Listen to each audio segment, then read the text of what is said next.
আসসালামু আলাইকুম, আমি ডিএসএস টেকনোলজি থেকে বলছি। আজকে আমরা দেখব কিভাবে দাহুয়ার ডিএমএস অ্যাকাউন্ট থেকে আপনার ডিভাইসটা শেয়ার দিবেন, মানে আরেকজনকে শেয়ার দিয়ে কিভাবে অন্য ফোনে দিবেন। সেজন্য এখানে দেখেন, আপনার এখানে দেখবেন থ্রি ডট আছে, থ্রি ডটে ক্লিক করবেন। এখানে দেখেন শেয়ার ডিভাইস, শেয়ার ডিভাইসে ক্লিক করার পর এখানে দেখুন এখানে লেখা আছে শেয়ার ডিভাইস, ক্লিক করবেন। এরপর এখানে দেখুন এখানে এগুলো পারমিশন, তাকে কি অ্যাক্সেস দিবেন এগুলো দিয়ে দেবেন। এরপর হচ্ছে এখানে যদি স্ক্যানার দেন আপনারা, যদি যে ফোন করুন ওই ফোন সাথে থাকে ওই ফোনের যে কোড আছে কোডটা দিলে হয়ে যাবে। আমরা এখন ওভাবে করতেছি না, আমরা ইমেল দিয়ে এখন করে দেখাবো আপনাদেরকে।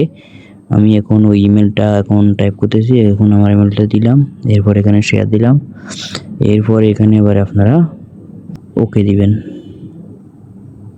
ওকে দেওয়ার পরে ওই ফোনে চলে গেছে নোটিফিকেশন, ওই ফোন থেকে এখন আমরা ওই ফোনে যাব। দেখুন আমরা এখন ওই ফোনে চলে আসলাম, ওই ফোনে ডিএমএসটা আমরা এখন ওপেন করলাম। দেখুন ডিভাইসটা এখন চলে আসছে। দেখুন এই অ্যাকাউন্টটা আপনাদেরকে দেখাচ্ছি, এই দেখুন এটা অ্যাকাউন্টটা ডিএসএস টেকনোলজি, শেয়ার দিলাম। দেখুন এই ফোনে এখন এটা অটোমেটিকলি চলে আসে। এখন আমার ডিভাইস তো অফলাইন, সেই জন্য এখানে আপনাদেরকে দেখাতে পারতেছি না, কিন্তু চলে আসছে ডিভাইসটা, এটা তো আপনারা দেখতে পারতেছেন।